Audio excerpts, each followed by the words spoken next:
A lone oil lamp flickers inside a temple, painting dancing shadows on walls carved with hieroglyphs. In the wavering light stands a statue of Isis, goddess of magic and motherhood, crowned with a throne glyph on her head. This is where it all began. Long before Rome or Greece even had names, Isis was already revered along the Nile. Ancient myths tell how she resurrected her slain husband Osiris using her formidable sorcery. In a gruesome tale of love and necromancy, Isis gathered his scattered body parts and breathed life into him once more. Their union produced Horus, and Isis became the ultimate symbol of loyalty and maternal devotion. By the time of the New Kingdom, Isis's influence was everywhere. She absorbed powers of older goddesses and governed fate, healing, childbirth, even the winds.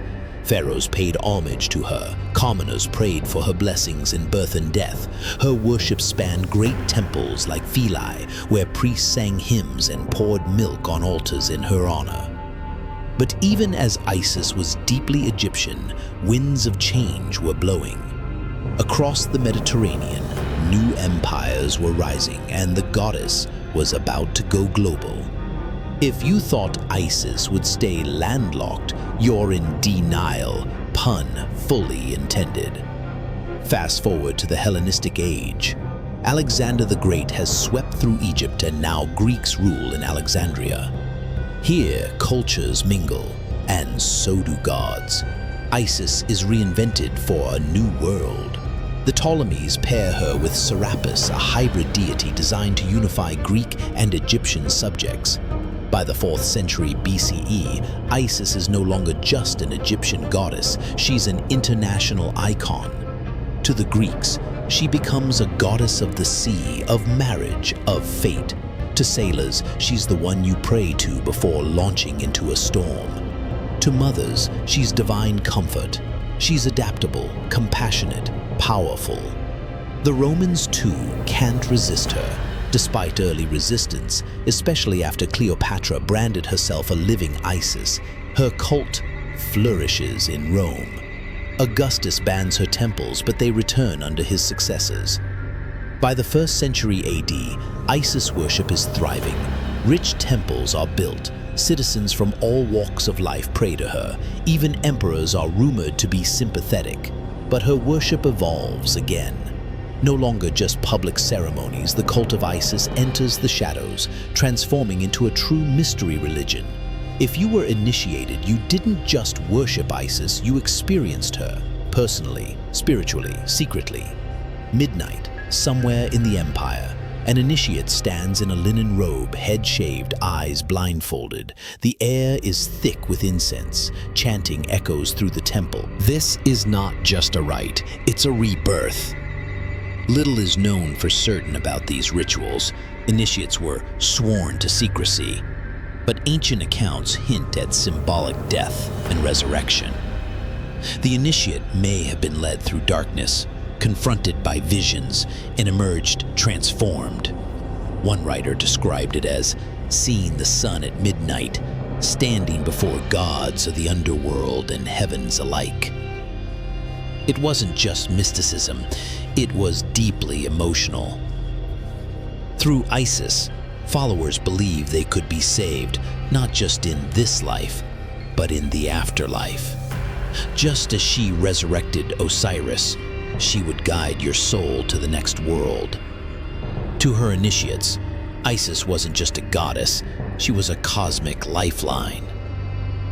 Not all rituals were hidden. Public festivals like the Navigium Isidis celebrated her power over the seas.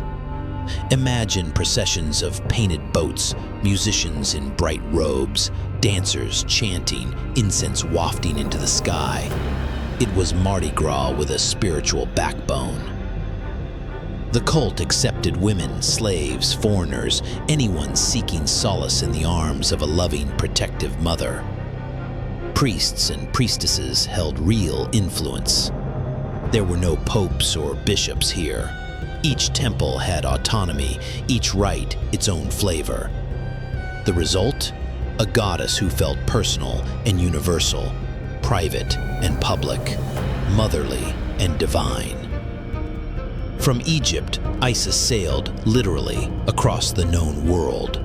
By the 2nd century AD, temples to Isis stood from North Africa to Britain. In Greece, Asia Minor, Italy, and even the Roman frontier, the cult thrived.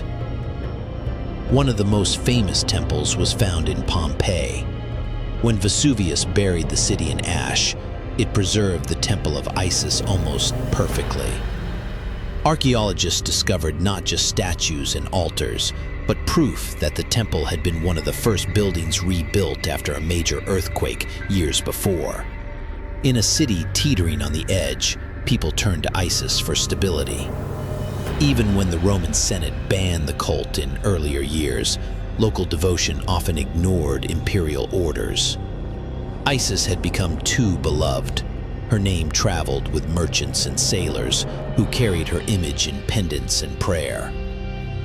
Isis wasn't a cult of conquest, it was a cult of comfort. Her message resonated with the vulnerable, the outsider, the seeker. She wasn't exclusive or elite, she was open, maternal, and mystical. And yet, Isis never truly disappeared. Her imagery lived on in icons of Mary, in Renaissance art, even in modern esoteric circles. The allure, the promise of life beyond death, they linger. The cult is gone, but the need that created it, the longing for protection, meaning, salvation, that never left us. Isis was the mother of gods, the magician who defied death, the queen who crossed cultures and empires. And though her temples may lie in ruin, her story still whispers through history. Some secrets never die, they just change form.